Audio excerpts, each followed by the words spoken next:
सद्बुद्धि सन्मार्ग और कार्य का संकल्प देना, अडिग रहे विश्वास तुम पर, ऐसा अंतः कर देना। मेरे हृदय में आने में तुम्हें कोई संकोच न हो। हे गुरुदेव, मुझे नज़रों से दूर कभी न होने देना। हे गुरुदेव, मुझे नज़रों से दूर कभी न होने देना। नमस्कार। गायत्री चिंतन धारा के सतत प्रवाह में आपका स्वागत है। मित्रों, जैसे ने आपने थंबनेल देखा है, तो आज का विषय विशेष तरह का है। प्रायः सभी सद्गृहस्थ, सभी परिवार के लोगों में ये समस्या आती है।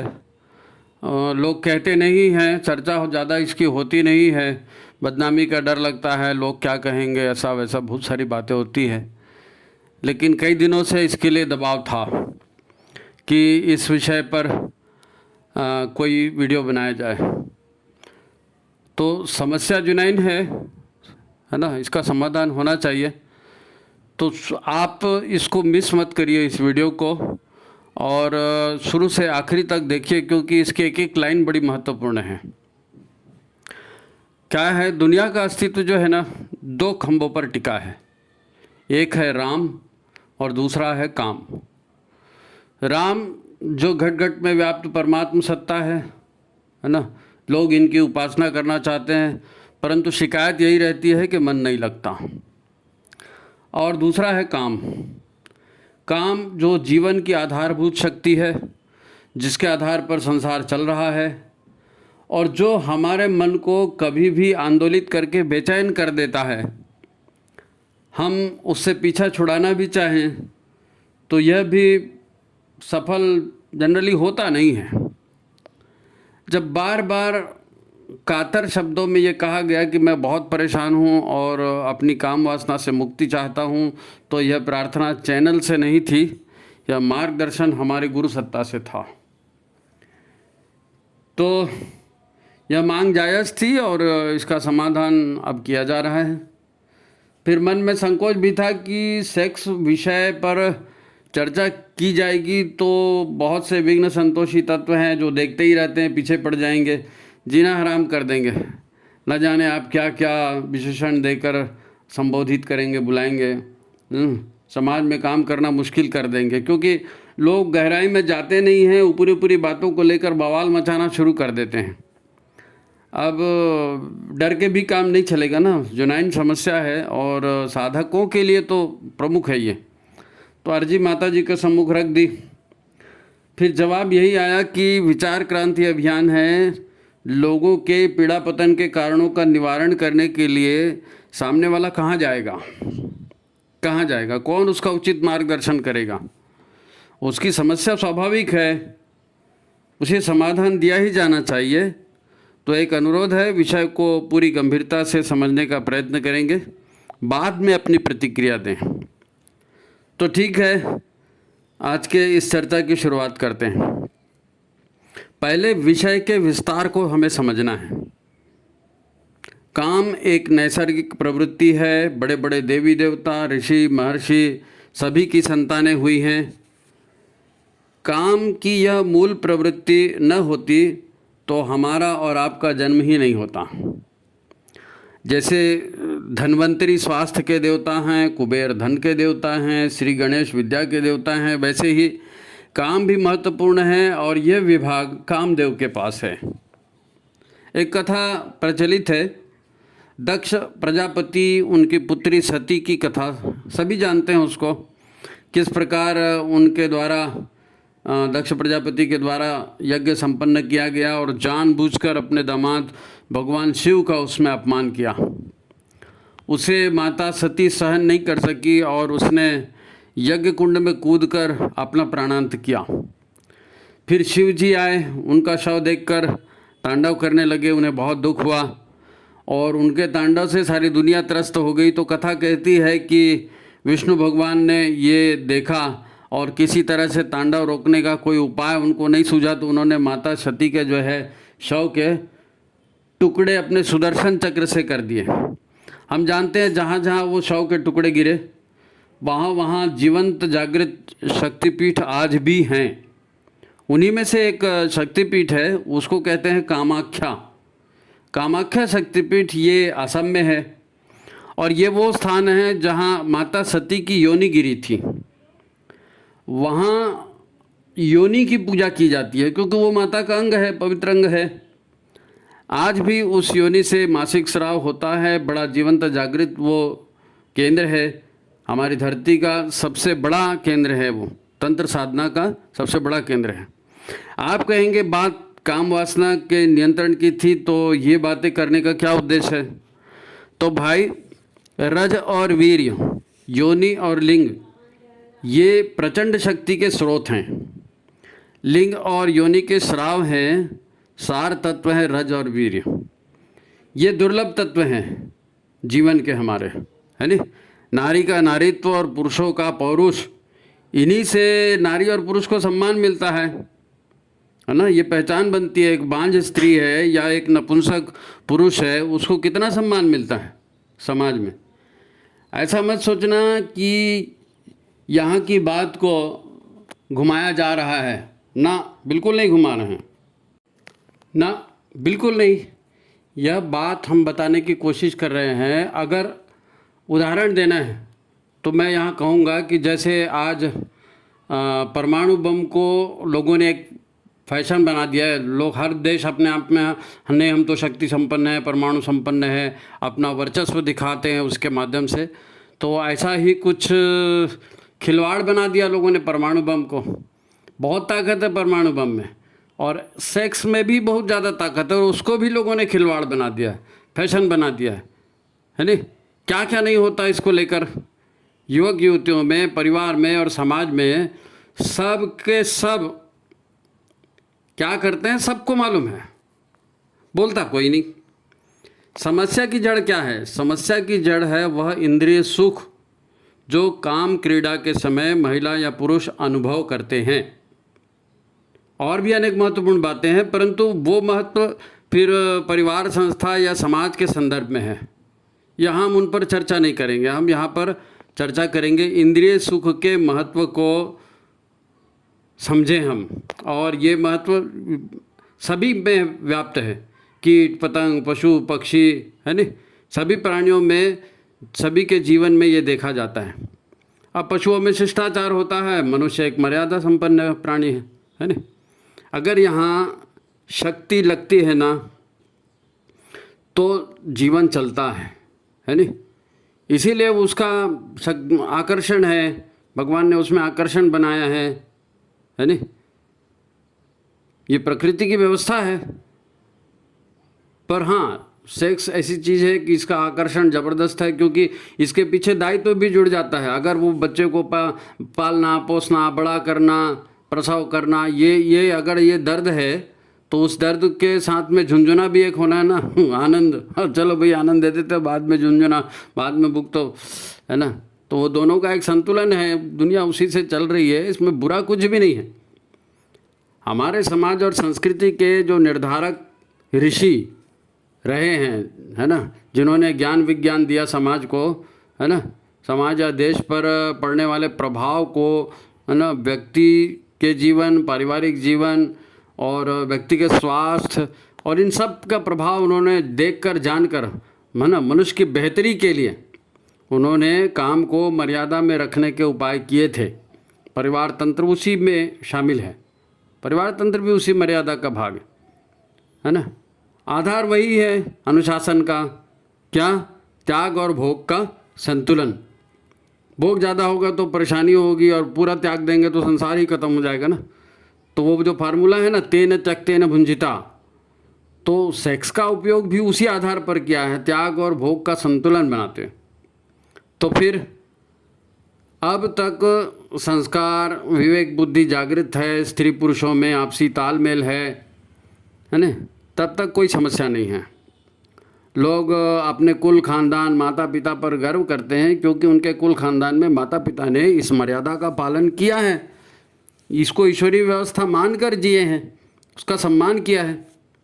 समस्या पैदा हो गई काम को लेकर, क्योंकि अब अति हो गई, और जीवन में यह एक समस्या, विकराल समस्या हो गई। अच्छी बात यह है कि अति कामुकता को आपने अपने लिए हानिकारक माना है ना, तो ये एक अच्छी शुरुआत है। जब आप अपनी समस्या मान रहे हैं, अपनी गलती मान रहे हैं और उसको सुधारने की कोशिश करना चाहते हैं, तो ये एक अच्छी शुरुआत है नहीं। आपको मेहनत तो करनी पड़ेगी, लेकिन जो भाव आपने अपने प्रश्न में रखा है वो तो एक शुभ लक्षण है, अच्छी शुरुआत है ना। शुरुआत में तो आदमी इसको खेल के तौर पर लेता है, उसको काम अच्छा भी लगता है, ठीक है। जैसे वर्षा का जल है ना, जीवनदायी है, वर्षा आनंद देती है, पर कब तक? जब तक सामान्य वर्षा है। और कहीं बादल फट जाए और बाढ़ में घर डूबने लग जाए, जिंदगी और मौत का सवाल हो जाए, तो नारे बाबा ना, है ना। कैसे भी करके पानी गिरना बंद हो जाए, है ना। आदमी सुरक्षित जगह पर जाना चाहता है, बाढ़ से बचना चाहता है। तो यही हाल सेक्स का है। जब उसको समझ नहीं पाते हैं और परिस्थितियां ऐसी बनी है समाज में, अपन उसकी आगे चर्चा करेंगे, तो जाहिर है वो उससे त्रस्त हो करके उसका समाधान ढूंढ रहे हैं, ये ठीक है, अच्छी बात है। अब आते हैं अति कामुकता को रोका कैसे जाए। तो आपने भी इस विषय पर काफ़ी कुछ पढ़ा ही होगा। ये पदार्थ खाने चाहिए, ये नहीं खाने चाहिए, इससे कामुकता बढ़ती है, ऐसा वातावरण नहीं होना चाहिए, ये गंदे चित्र मत देखो, ऐसे वीडियो मत देखो, और बहुत सारी बातें, वो सब अपनी जगह ठीक है नहीं। लोग श्रम करने के लिए कहेंगे, योग प्राणायाम करने के लिए कहेंगे, जीवन में आप ऊंचा उद्देश्य रखिए, ऊंचा उद्देश्य रख कर काम कीजिए, जाप कीजिए, यज्ञ कीजिए, संस्कार आदि की बहुत सारी बातें हैं। ये ब्रह्मचर्य के विषय में बहुत सारी बातें कही जाती हैं और आपने भी सुना पढ़ा होगा, लेकिन आप कंट्रोल नहीं कर पा रहे हैं, ये समस्या है नहीं। ब्रह्मचर्य पर तो ढेर साहित्य उपलब्ध है, पर यहाँ हम आपको उसके कार्य कारण और प्रकृति को बता रहे हैं। आप अगर समझ जाएंगे, ध्यान देंगे, तो ये आपके जीवन के लिए बहुत फायदेमंद होगा। तो ठीक है, इस मूल विषय पर आते हैं। मैं आपको एक उदाहरण देना चाहता हूँ। देखो, कामुकता को आप एक नशा ही माने, है नहीं, एक नशा। जैसे कोई एक नशेबाज होता है ना, उसकी ड्रग्स लेने की आदत है और उस ड्रग्स के बिना उससे रहा नहीं जाता, तो ऐसा मत समझो कि उसे नशे की बुराइयों के बारे में कुछ नहीं मालूम ना। वो आप इस गलतफहमी में मत रहना। नशा विरोध में वो आपसे अच्छा भाषण दे सकता है, आपसे अच्छी बातें बोल सकता है, क्योंकि वो खुद नशा कर रहा है।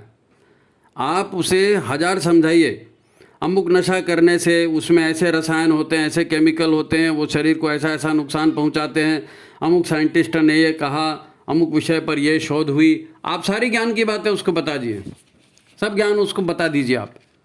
इन बातों का उस नशेड़ी पर कोई प्रभाव क्यों नहीं पड़ता? किसी भी नशेड़ी को इतना समझाते हैं ना, कोई प्रभाव नहीं पड़ता। वो इसलिए नहीं पड़ता कि हमारे दिमाग की एक खासियत है। अब हम मूल विषय पर आ रहे हैं, दिमाग की खासियत बता रहे हैं, ध्यान से सुनना।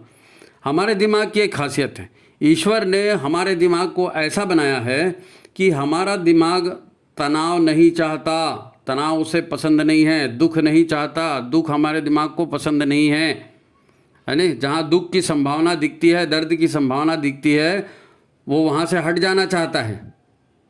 ये खासियत याद रखना, ये काम आएगा आगे, है ना। अच्छा, जब व्यक्ति शुरू में नशे का प्रयोग करता है तो उसको लगता है कि ये क्यों, कैसे लोग नशा करते हैं, है ना, ये कैसा कड़वा लग रहा है, ये तो उबकाई आ रही है, तो उल्टी हो रही है, ऐसा उसको खुद को अनुभव होता है। लेकिन यार दोस्त संगति में वो ले कुछ नहीं होता, हमका ढमका थोड़ा सा ऐसा करके उसको ले। लेकिन जब वो लेता है तो उसको मालूम पड़ता है कि ये जो उल्टी हो रही है या चक्कर आ रहे हैं, उसके साथ साथ एक विशेष तरंग उसको अनुभव होती है, ऊर्जा की अनुभूति होती है। और ये बड़ा महत्वपूर्ण बिंदु है, ये उस ऊर्जा का अनुभव होना। लोगों को चक्कर आता है, उल्टियाँ भी होती हैं कई लोगों को, परंतु वो जो तरंग सी, झुंझुनी सी मालूम होती है ना, मन उसके प्रति आकर्षित होता है। शराब कड़वी है, बदबूदार है, तंबाकू से मितली आ रही है, उल्टियाँ हो रही हैं, फिर भी मन उस तरंग को दोबारा और तिबारा अनुभव करना चाहता है। और वो बार बार जब लेता है ना, तो क्या होता है कि इंद्रियां जो हैं यूज टू हो जाती हैं, तो उनको मालूम है ये तो ऐसे ही कड़वा लगता है लेकिन बाद में अच्छा लगेगा, ये तो ऐसे ही थोड़ा चक्कर टाइप लगता है लेकिन फिर देखना स्वर्ग नजर आएगा। तो ये यूज टू हो जाती है ना इंद्रियां उसकी, और वो उस चीज़ को ढूंढ लेती हैं, उस तरंग को जो भीतर से उनको झंकृत कर रही है ना। केवल उन्हें उस तरंग का ही आनंद आता है, तो वो भोग को नियमित करने लगता है। इधर इसके साथ एक दूसरी घटना हमारे दिमाग में घटती है, हमारे दिमाग में घटती है। क्या? हमारा दिमाग भी यह मान लेता है कि ये नशा बड़ा मज़ेदार है। ये बहुत बड़ी बात है, दिमाग ने मान लिया कि ये नशा बहुत मज़ेदार है, उसकी धारणा बन गई कि नशा बहुत मज़ेदार है नहीं। और ये मान्यता दिमाग की जो है ना पक्की होते जाती है धीरे धीरे, और उसको जब भी मज़ा चाहिए होता है तो वो बोलता है कि हाँ सबसे बढ़िया ये नशे का बात है, यही सबसे अच्छा है, क्या ज़िंदगी भाई इसके बिना सब बेकार है, ऐसा उसको लगने लगता है, दिमाग को लगने लगता है। अब हो गया, नशेड़ी का मन भी बदला, दिमाग की संरचना भी बदल गई। होता क्या है, यदि काफ़ी देर हो गया उसने नशा नहीं किया हैं, और उस समय का जो वातावरण है वो उसके हिसाब से नहीं है ना भाई। आप मन है वातावरण में कभी मन लगता है कभी नहीं लगता है, तो जब उसके हिसाब से मन नहीं होता, वातावरण उसके हिसाब से नहीं होता मन मुताबिक, तो मस्तिष्क इसको सहन नहीं करता, क्योंकि वहाँ अच्छा नहीं लग रहा है, उसको बोर लग रहा है, तो मस्तिष्क उसको अरे नहीं ये बोर लग रहा है, दूसरा कुछ है ना। तो मैंने पहले ही आपसे कहा था कि ईश्वर ने हमारा दिमाग ऐसा बनाया है कि उसे दुख या तनाव बिल्कुल पसंद नहीं है। वो उस दुख या तनाव को हटाने की कोशिश करता है, फिर उसे याद आता है कि अरे मज़ा तो नशे से आता है, तो चलो खसक लिया जाए और किसी तरह से नशा किया जाए। ऐसा होता है नशा, ऐसा होता है नशा, सब मालूम है लेकिन मज़ा चाहिए, तो मन ने कहा कि नहीं ये हमको ठीक नहीं है, तो मज़ा वो पहुंच गया फिर नशे में। अब आप सोचो, व्यक्ति नशे का आदी कोई एक दिन में नहीं बनता है ना, वो तो वही कर रहा है, वही कर रहा है वो जो पहले कर चुका है। ये एक तरह का सॉफ्टवेयर उसके दिमाग में डाउनलोड हो गया ना, है ना। जब भी वैसी टाइम आएगी तो सॉफ्टवेयर ऑन हो जाएगा, है ना। उसके मन और मस्तिष्क में ये सॉफ्टवेयर इंस्टॉल हो गया सॉफ्टवेयर। अब आप 1000 लेक्चर दे दो उस पर, कोई प्रभाव नहीं पड़ेगा, कोई प्रभाव नहीं पड़ेगा, क्योंकि वो आप बोल रहे हो, उसकी मजबूरी है, वो सुन रहा है। लेकिन जब ऐसी सिचुएशन आएगी और वो बोरियत महसूस करेगा तो आपका लेक्चर कहाँ जाएगा पता नहीं, क्योंकि दिमाग में ये बात बैठ चुकी है, उसकी मान्यता बन चुकी है कि मैं ये नशा लूँगा तो बहुत अच्छा लगेगा, है ना। लोगों को 2-2, 3-3 बार, है ना, नशा मुक्ति केंद्र में भर्ती किया जाता है, फिर भी वो बाहर आकर नशा करते हैं, ये हकीकत है। क्योंकि वो मान्यता जो बन गई है, वो दिमाग में बात बैठ गई है, वो सॉफ्टवेयर में डाउनलोड हो गई है, वो उसको कहाँ हटाया आपने। ऊपरी लिपापोती से कुछ नहीं होगा, आप उसको मंदिर में ले जाओ, उसको संकल्प दिलाओ और वो उसको कोई गंडा तावीज बांधो और बकवास, कुछ नहीं होगा, है ना। अब कुछ ऐसी बात काम सुख के बारे में भी है, ठीक ऐसी बात तो नहीं है पर काफ़ी कुछ नशे जैसी ही है। नशे के अनुभव के लिए आपको एक मैटर चाहिए, एक नशीला पदार्थ चाहिए, है नी। परंतु काम में रस लेने के लिए किसी पदार्थ या व्यक्ति की आवश्यकता नहीं है। आदमी किसी भी कीट पतंग पशु पक्षी को कामरत देख ले, उतने मात्र से उसमें उद्दीपन हो सकता है? महिलाओं के उत्तेजक चित्र दिख जाते हैं, या समाज में काम करते हुए भी धोखे से ही क्यों ना हो महिलाओं के अंग दिख जाते हैं, या उनके शरीर से संपर्क हो जाता है, या फिर आजकल तो हाथ में मोबाइल है, आप नहीं भी चाहोगे तो वो सब दिखना चालू हो जाएगा। तो कोई ज़रूरी नहीं है कि दिमाग को सुख का है ना अनुभव करने के लिए किसी पदार्थ की, किसी व्यक्ति की ज़रूरत हो। वो कल्पना के सहारे वो प्रत्यक्ष अनुभव जैसा कर लेता है ना। उसके बिना दिमाग वो जो जो अनुभव वो कर रहा है उसके दिमाग में वो जो है परम सुख की अनुभूति उसमें अनुभव करना शुरू कर देता है कि नहीं ये अच्छा है। क्योंकि मन में काम चिंतन जारी जो था, आपने एक चित्र देखा या वही बात आपके दिमाग में घूमती रही ना, तो चिंतन तो जारी था। तो फिर मौके बेमौके लार टपकना चालू हो जाती है, क्योंकि आपने विचार आया एक दिमाग में और वो विचार स्थायी हो गया तो वो भावना बन गई, है ना। इसीलिए किसी नशे की तरह काम की जो लालसा है ना, उसको रोकना बहुत कठिन हो जाता है। एक बार मन और बुद्धि एक साथ मिल गई इस विषय को लेकर तो फिर कुछ भी हो सकता है ना। अब बुद्धि स्वयं शामिल है तो कौन रोकेगा जी। मन भी शामिल, बुद्धि भी शामिल, और फिर वो आदमी जो है फिर इसी को कहते हैं कि कामांध हो गया, उसको कुछ सूझ ही नहीं रहा है। आप कहेंगे कि यह सब तो ठीक है पर कंट्रोल नहीं होता तो कैसे करें। अब हम आगे वो तरीका बता रहे हैं। आप काम की प्रक्रिया को समझ जाएंगे तो समय रहते इसे रोक सकते हैं। मैं फिर कह रहा हूँ कि रोक सकते हैं, रुक जाएगा इसकी गारंटी नहीं, आप रोक सकते हैं चाहे तो प्रक्रिया की शुरुआत में, है नहीं। जब प्रक्रिया शुरू हो रही है, आप रस लेना उसमें शुरू कर रहे हो, उसी समय प्रक्रिया को रोका जा सकता है। परंतु इसके लिए आप में दृढ़ संकल्प जागना चाहिए, आप में अवेयरनेस आनी चाहिए, जागृति आनी चाहिए। मैं कौन हूँ, मैं क्या सोच रहा हूँ, इसका परिणाम क्या होगा। ये जब तक आप जागृत होकर नहीं जिएंगे तो आपको समझ में नहीं आएगा कि जीवन बह किधर रहा है ना। पूरी की प्रक्रिया में ही इसे रोकना जायज़ होता है, संभव होता है ना। प्रक्रिया शुरू हो जाने के बाद फिर ये ठीक नहीं है ना। आपको एक फिर उदाहरण बताता हूँ छोटा सा कि ये कैसे है।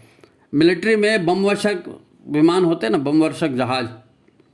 अब उनमें बम लदे हैं, टारगेट फिक्स हो गया, ऑर्डर आ गया कि भाई ये जहाज़ है, इसको उड़ाना है और अमुक जगह जाके बम गिराना है, ठीक है। अब उसको ऑर्डर हो गया, आपने जहाज़ उड़ा भी दिया। अब जहाज़ उड़ गया और फिर आपको लग रहा है अरे यार क्या हो गया, जहाज़ उड़ गया, अब तो ये जाएगा, ये तो बम गिराएगा, फिर न जाने कितने लोग मरेंगे और फिर हमको खुद को दुख होगा कि अरे हमारे हाथ से हत्या हो गई। अब आप नीचे से चिल्ला रहे हो कि रुक जाओ जहाज़ वाले, रुक जाओ जहाज़ वाले, रोक दो, बम गिराना मत। तो वहाँ कौन सुनेगा, वहाँ कोई नहीं सुनेगा। ऐसे ही काम की प्रक्रिया एक बार शुरू हो गई है ना, तो फिर उसको कैंसिल करना मुश्किल है। वो फायदा नहीं है। बम में टाइमर लगा है, वो बम जो है आप नहीं भी गिराओगे तो टाइम से वहीं फट जाएगा वो, है ना। टारगेट पर नहीं गिरा है तो हवा में फट जाएगा। ये खतरनाक सिचुएशन है, आपको समझिए, हम इशारे से आपको बता रहे हैं। देखो कब रोकना ठीक होता है और कैसे रोका जा सकता है ये भी समझ लो आप। बात नशे की हो, काम इच्छा की हो, या हम काम इच्छा या काम की ही बात कर रहे हैं ना, तो ठीक है, उसी को आप समझे। सबसे पहले मानस पटल पर एक दृश्य या एक विचार आता है। कैसे काम की शुरुआत होती है, एक विचार आया, एक दृश्य आया। अब यहीं पर ब्रेक लगा दें तो उचित है। अब जागृत होंगे तो यहीं पर ब्रेक लगा देंगे, नहीं ये क्या सोच रहे हैं, ऐसा नहीं सोचना चाहिए। यहाँ पर आप ब्रेक लगा दिया, सस्ते में निपट जाओगे। लेकिन यहाँ नहीं लगाया, अब आपने ध्यान नहीं दिया, उस विचार पर टिक गए, ठीक है।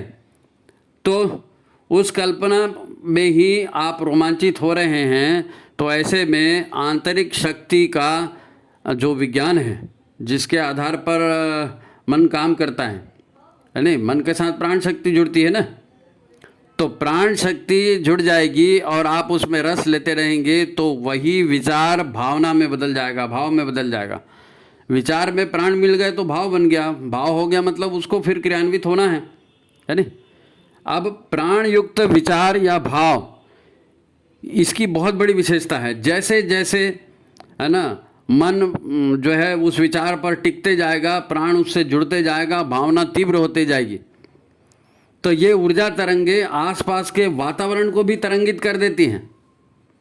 काम में आदमी मतवाला हो जाता बोलते हैं ना, तो आसपास के वातावरण को भी तरंगित कर देती हैं और बिल्कुल मन की गहराई से आप काम की कामना कर रहे हैं, है ना।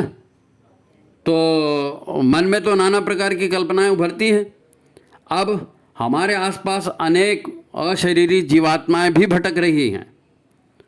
अनेक शरीर जीवात्माएं भी भटक रही, बार बार इसका उल्लेख होता है बातों में, और ये सच है ना। जैसे आप पूजा पाठ करते हैं, सात्विकता का वातावरण बनाते हैं, तो सात्विक आत्माएं आती हैं, आपको सहयोग करती हैं। वैसे ही जब काम वासना आपके अंदर कूट कूट के भर गई और आप उसी में रम रहे हो, तो फिर जो कामी आत्माएं हैं वो आपको घेर लेंगी, काम पिपासु जीवात्माएं, है नहीं।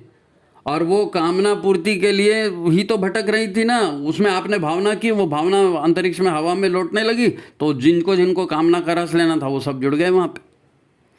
अब आपने जाने अनजाने उनको भी न्योता दे दिया, तो ये अदृश्य शक्तियाँ भी, है ना, आपके आवेग को बढ़ाने का काम करती हैं, आपके आवेग को बढ़ाने का काम करती हैं, है ना।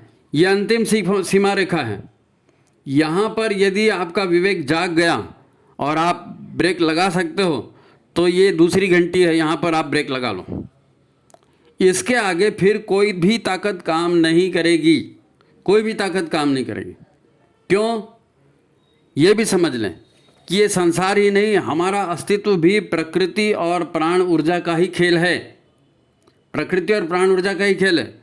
यहाँ इंसानियत, शैतानियत, शुद्धता, पवित्रता ये कोई मायने नहीं रखती, क्योंकि भावनाओं से जब शरीर के हार्मोन्स या रसायन सक्रिय हो जाते हैं ना, तो हार्मोन्स या रसायन में क्या भावना मिलेगी जी? हैं? उनको क्या मालूम शुद्धता क्या, पवित्रता था? वो तो केमिकल है, वो रसायन है, वो तो अपनी प्रकृति से काम करेगा। उसको कोई दिमाग थोड़ी होता है हार्मोन्स को और केमिकल को। वो काम करना शुरू कर दिए, आपकी बुद्धि भी उसी में लगी है, मन भी उसी में लगा, कौन रोकेगा? है ना, कोई नहीं रोक सकता। तो फिर काम करे बिना वो मानेगा ही नहीं। प्रक्रिया ऐसी है कि विचारों में प्राण आए, बन गया भाव, उसमें मन टिका, भाव तीव्र हो गया, तो व्यक्ति की श्वासों की लंबाई घटते जाती है। यहाँ पर एक और श्वास विज्ञान भी जुड़ रहा है। व्यक्ति की जब आपने मन उसमें टिका दिया, काम की भावना तीव्र हो गई, मन उसी में रस ले रहा है, तो फिर मन क्या करता है कि अब इसको पूर्णता पे लाना है, तो पूर्ण कार्रवाई शुरू हो जाती है। और कार्रवाई शुरू होते ही सबसे पहला काम ये होता है कि श्वास की लंबाई घट जाती है और बारंबारिता बढ़ जाती है। श्वास धीरे धीरे करके तेज हो जाती है और हल्की श्वास आती, गहरी श्वास नहीं आती। अब तेज श्वास आ रही है ना, चोट तेज हो रही है, श्वास छोटी है लेकिन श्वास की लंबाई कम है लेकिन प्रखरता है, तो खास प्राणों की जो है, प्राणों का आघात ये बार बार तुरंत ठुक ठुक ठुक ठुक तुरंत होने शुरू हो जाता है ना। प्राण शक्ति का काम भाव पर लगातार आक्रमण होता है, जिससे क्या होता है, हमारा जो वीर्य है ना, वीर्य क्या है? एक उच्चतर द्रव्य रसायन है।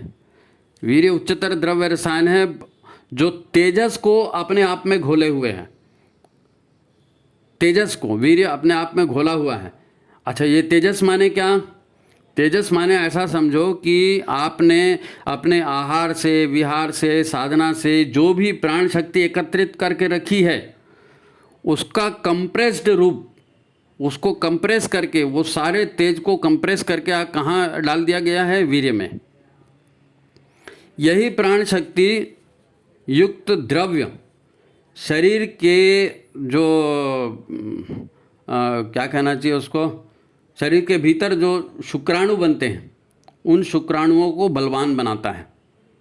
शुक्राणु छोटे छोटे जीव होते हैं, है ना, वीर्य के साथ शुक्राणु होते हैं, तो उनको भी आहार चाहिए, उनको जाके संतान बनाना है ना, तो उनको प्राण चाहिए। संतान बनाने के लिए प्राण शक्ति ईश्वरीय शक्ति है, वो तो लगेगी प्राण बनाने में। इसलिए वो जो है कंप्रेस्ड करके वीर्य में व्यवस्था है, वो प्रकृति की, वीर्य में उस प्राण को जो है कंप्रेस करके ढाल दिया गया। भयंकर प्राण, भयंकर तेजस होता है उसमें। अब शुक्राणुओं को बलवान और शक्तिशाली बना दिया जाता है। जब ये शुक्राणु सक्रिय होते हैं तो अंडे के साथ मिल करके नए प्राणी के लिए शुरुआत करते हैं बनाने के लिए। उसके लिए प्रारंभिक शक्ति जो है वो वहीं से आती है ना। जब आपकी श्वास की लंबाई छोटी होती जाती है, प्राणों पर आघात बढ़ते जाता है, तो ये जो वीर्य है जो आपके भीतर में संचित होता है, हर व्यक्ति के भीतर में, उस वीर्य को झटके लगते हैं और वीर्य जो है वो गति को प्राप्त करता है। और एक बार वीर्य ने अपना स्थान छोड़ा, वीर्य गतिमान हो गया, उसके बाद कोई ब्रह्म देवता कुछ नहीं कर सकता, कोई कुछ नहीं कर सकता, है नहीं। वो जो मजे का भाव है बस वो यहीं तक रहता है, वीर्य की गति होते तक। वीर्य क्षय या ऊर्जा का क्षय हो गया, फिर सब कुछ पलट गया और फिर आदमी अपनी करनी पर हजार पश्चाताप करते रहे, कोई फर्क नहीं, है ना। जो भी भाई अपनी काम वासनाओं को रोकना चाहते हैं वो उस सीमा को जान लें जहां आपकी क्षमता समाप्त हो रही है, उस सीमा को जान ले। उसके पहले आप कंट्रोल कर सकते हो, उसके बाद नहीं कर सकते। आपकी श्वास की गति का परिवर्तन वो अंतिम बिंदु है, अंतिम बिंदु है। जब आपको पता चला कि अरे यार ये मैं क्या सोच रहा हूँ और ये तो श्वास भी मेरी ऐसे हो रही, तो आप जो है तुरंत सचेत हो जाइए। इसके बाद तो वीर्यनाश होना ही होना है, जो रोकना है वो पहले रोको आप। ये अंतिम बिंदु है जहाँ तक आप ब्रेक लगा सकते हो, है नहीं, क्योंकि तब तक वीर्य में हलचल नहीं है, वो चल जाएगा। लेकिन जहाँ वीर्य एक बार चलित हो गया, उसमें हलचल आ गई, तो फिर उसको रोकना बहुत विनाशकारी है ना। आप काम चिंतन में तो भरपूर रस ले रहे हैं और इंद्रियों पर दबाव डाल रहे हैं, तो ये नहीं हो सकता। ये वैसी है जैसे गाड़ी में एक्सीलेटर भी देना और ब्रेक भी मारना। अब गाड़ी चल भी रही है और उसको ब्रेक भी रहे तो पूरा भस्म हो जाएगा, आग लग जाएगी, है ना। तो फिर ये फिर उसके बाद कंट्रोल ना होने वाली चीज़ है। इसलिए यहाँ पर सावधानी बहुत ज़रूरी है। ऐसा कदापि ना करें कि चिंतन भी कर रहे हैं और फिर इंद्रियों को दबाव डाल रहे हैं कि नहीं नहीं ऐसा वीर्य क्षय नहीं होना चाहिए, तो ये तो असंभव बात है।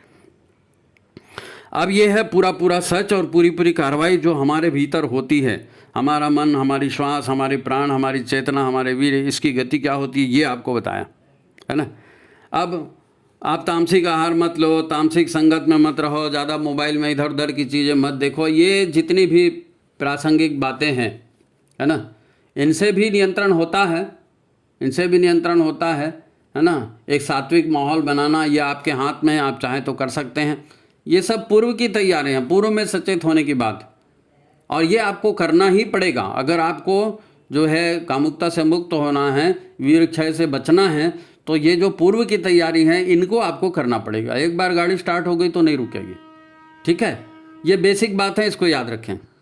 यदि आपके पास सही योग प्रशिक्षक है और आपको लंगोट बांधना आता है ना, तो आप लंगोट बांधिए और त्रिबंध का अभ्यास आपके लिए लाभकारक है।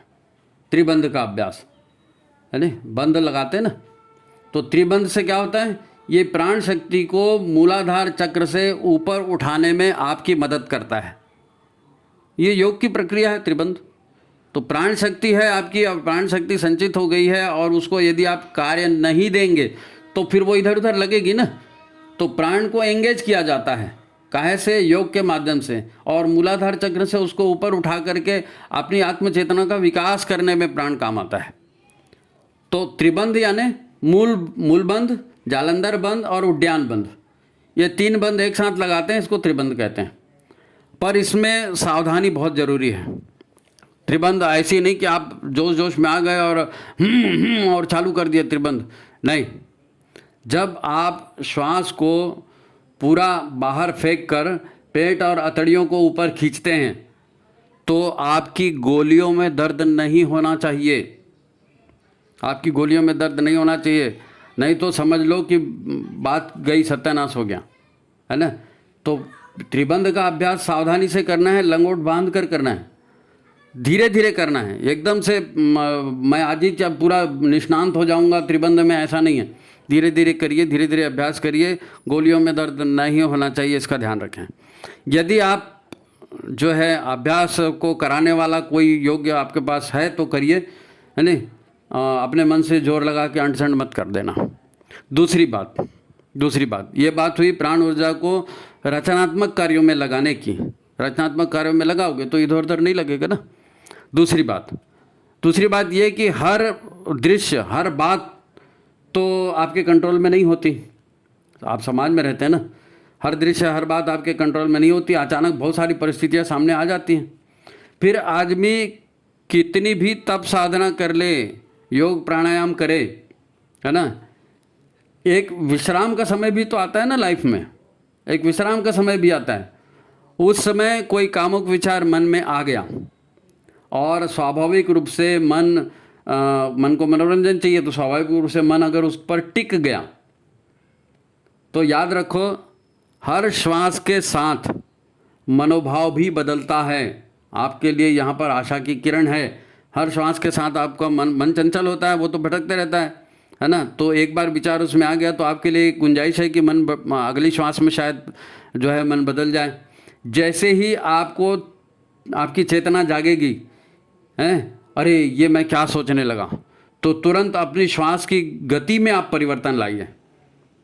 श्वास की गति में परिवर्तन लाइए। श्वास की गति जो है जीवन को गति देती है ना। तो उस समय श्वास की गति में क्या परिवर्तन लाएंगे, आपको अलर्ट हो गया ना। आपने ठीक है, खूब योगासन करते हो, सात्विक आहार है, फलाना ठिकाना सब ठीक है, लेकिन अब हो गया, अब विश्राम कर रहे थे और अचानक कोई बात ख्याल आ गई कि अरे आज मैंने वो देख लिया, आज फलाना कर लिया। तो जैसे ही उस विचार, मन तो टिकेगा, रस का भोगी है मन तो टिकेगा, लेकिन आपकी यदि जागरूकता है, आप अलर्ट हो, कॉन्शियस हो, तो आपको उस समय जब श्वास की लंबाई घट रही है, उस समय आपको सचेत हो जाना है और आपको श्वास की गति परिवर्तित करनी है। सबसे पहले गति परिवर्तित करनी है। आप लंबी श्वास लीजिए, गहरी श्वास लीजिए और दोनों कुंभक कीजिए, बाह्य कुंभक भी और अंतः कुंभक भी। आपकी श्वास की गति बदलेगी तो आपकी भावनाएं और आपका प्राण भी जो है उसकी एकाग्रता टूटेगी और दूसरी जगह वो जड़ जाएगा। काम से आपका मन जो है वो हट जाएगा, अपने आप हट जाएगा। श्वास की गति हटी, आपका जीवन बदला, है नहीं। अंतः बाह्य दोनों कुंभक करें। वो स्थान जहाँ पर आप हैं उस स्थान को छोड़ दें, उस माहौल को बदलने का प्रयास करें और उससे आप बच सकते हैं, है नहीं।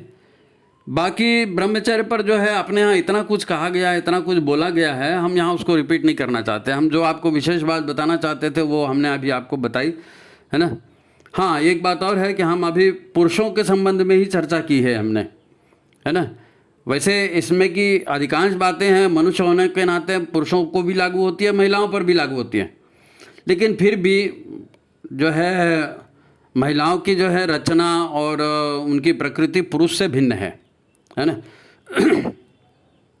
उनमें पुरुषों जैसी आक्रामकता नहीं होती, सेक्स के लिए पुरुषों जैसी आक्रामकता उनमें नहीं होती, परंतु कुछ बातें उनको भी जो है ध्यान में देनी चाहिए, अलग से ध्यान में रखना जरूरी है महिलाओं के लिए भी, है ना। उनका वीक पॉइंट क्या है? महिलाओं का वीक पॉइंट है उनकी भावुकता, महिलाओं का वीक पॉइंट है उनकी करुणा, उनके अंदर सहज सेवा भाव, उनके अंदर मातृत्व और उनके अंदर की सहायता करने की नैसर्गिक प्रवृत्ति, सेवा की प्रवृत्ति। हाँ, एक और भी है सौंदर्य प्रदर्शन की प्रवृत्ति, प्रशंसा की चाहत। ये गुण जो है ना, ये महिला को फंसा देते हैं, ये गुण महिला को फंसा देते हैं। आप तो किसी की मदद करने के लिए जा रहे हो, किसी की सहानुभूति बताने जा रहे हो, है ना, लेकिन फिर सामने वाला जो है वो उसको समझता है कि अरे मैंने ऐसा किया, ये तो फंस गई मेरे से। आप शुद्ध हृदय से उसको सहायता मदद कर रहे हो, उस पर करुणा की वर्षा कर रहे हो, उसको अपनत्व दे रहे हो, लेकिन सामने वाला ये सोच रहा है ना, वो पुरुष है, वो तो यही सोचेगा कि मैंने फंसा लिया, ये तो फंस गई, अब इसका उपयोग अपन कर सकते हैं। क्योंकि पुरुष इस मामले में बहुत घाघ होते हैं, पुरुष इस मामले में बहुत घाघ होते हैं। अंगों का स्पर्श महिलाओं को पागल बना देता है और फिर वो विवश हो जाती हैं, है ना। तो ज़रा सावधानी रखें महिलाएं इन विषयों को लेकर के, क्योंकि ये है ना, एक बार आप फंस गए मामले में तो फिर वही जैसे पुरुष गड्ढे में जाता है वैसे महिला भी गड्ढे में जाती है। नहीं, ऐसा नहीं है ना। प्रश्न एक पुरुष का था तो उत्तर भी वो पुरुष के लायक ही बनाया है हमने, ठीक है। और अंत में हम आपसे फिर यही कहेंगे कि वो कहते हैं ना कि जर जोरू और ज़मीन झगड़े की जड़ है। जर जोरू और ज़मीन मतलब धन संपत्ति, महिला और ज़मीन, ये झगड़े की जड़ है। इसी से बड़े बड़े महायुद्ध रचे जाते हैं। तो वास्तव में इनमें बुरा कुछ भी नहीं है ना। न धन बुरा है, न ज़मीन बुरी है, न जोरू महिला बुरी है ना। इसमें से बुरा कुछ भी नहीं है ना, बुरा कुछ भी नहीं है। जमीन का, महिला का, इसमें कोई दोष नहीं है। ईश्वर की रचना में बुरा कुछ भी नहीं है भाई, बुरा कुछ भी नहीं है। बुरी होती है मनुष्य की मनोवृत्ति, है ना। गायत्री चिंतन धारा के प्रायः हर एपिसोड में हम मन को ठीक करने के लिए, मन को ठीक दिशा देने के लिए, विचारों को ठीक देने के उपाय देते रहते हैं। पूरे चिंतन धारा के जितने वीडियो सब में ये भरा पड़ा है। आप उन सारे वीडियोस को यूट्यूब पर देख सकते हैं, है ना। तो अपने मन की जांच परख करना सीखिए, समाधान आपको वहीं मिलेगा। और ये जांच पड़ताल आप तब कर पाएंगे जब आप में सात्विकता बढ़ेगी। आपका आहार, दिनचर्या, संगत, स्वाध्याय ये सात्विक होगा तो ये क्षमता आप में आ सकती है। मैं सकती है बोल रहा हूँ, ठीक है। तो कोशिश जो कर रहे हैं तो उनको इस दिशा में प्रयत्न करना चाहिए। देखो, मन एवं मनुष्याणाम बंधन मोक्ष कारकम। आपका मन जो है यही आपके लिए बंधन भी पैदा करता है, यही आपके लिए मोक्ष भी करा देता है। तो बी अलर्ट, बी अलर्ट। वयम जागरे राष्ट्रयाम, बोलते ना क्या, वयम जागरे राष्ट्रयाम पुरोहिता, ऐसी कुछ है कि हम राष्ट्र जागरण के लिए पुरोहित बनेंगे।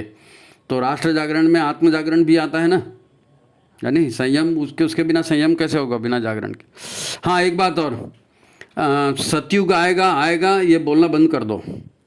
सतयुग आएगा ये बोलना बंद कर दो। हम सब अब जो है ना नए आध्यात्म विज्ञान के युग में जी रहे हैं, ऑलरेडी जी रहे हैं। इस सच को जितनी जल्दी आप समझ लें उतना अच्छा है। भोगों का, विलासिता का जमाना खत्म हो चुका है ना। अब भोगियों के मरने का जमाना है भोगियों के मरने का ज़माना, क्योंकि आप जितनी शक्ति वैसे ही क्षय होते जाएगी तो, और विषाक्तता तो हर तरफ भरी हुई है ना। तो ये वो ज़माना गया पहले वाला। अभी जो ज़माना है ना ये विनाशाय च दुष्कृताम का है, आप समझ जाओ, विनाशाय च दुष्कृताम का। आप मन को संभालो, मन को में कुरीतियों और ये जो है ना इनमें जो है दुष्प्रवृत्तियों में, इनसे मन को दूर रखने की कोशिश करो, सजग रहो, तभी बनेगा। नहीं तो ये आध्यात्म विज्ञान का युग है और इसमें तो कुचले जाएंगे सीधा। रोड रोलर चलने का ज़माना है, योगी जी का रोलर, है ना, बुलडोज़र क्या बोलते हैं। तो हम आपसे यही प्रार्थना करते हैं आपके लिए कि आपके जीवन में श्रद्धा भाव जगे, आपके भीतर प्रज्ञा भाव जगे और आप श्रद्धा और प्रज्ञा के सहारे जो है उन्नति करते चले। यही हमारी अंतिम इच्छा है और इसी के साथ आज की बात को हम समाप्त करते हैं। उम्मीद है आपको अपनी शंका का यथोचित समाधान मिला होगा। एक जटिल विषय को हमने सरल बनाकर यहाँ प्रस्तुत करने की कोशिश की है। आपको अगर वीडियो अच्छा लगा तो लाइक कीजिए, शेयर कीजिए, चैनल को सब्सक्राइब कीजिए, है ना। और जो भी आपको प्रश्न करना है, कुछ करना है तो प्लीज़ फ़ोन मत कीजिए, व्हाट्सअप किया करें, ठीक है। तो आज की बात समाप्त करते हैं। वंदनीय माता जी, गुरुदेव आपका कल्याण करें। सभी को नमस्कार, प्रणाम।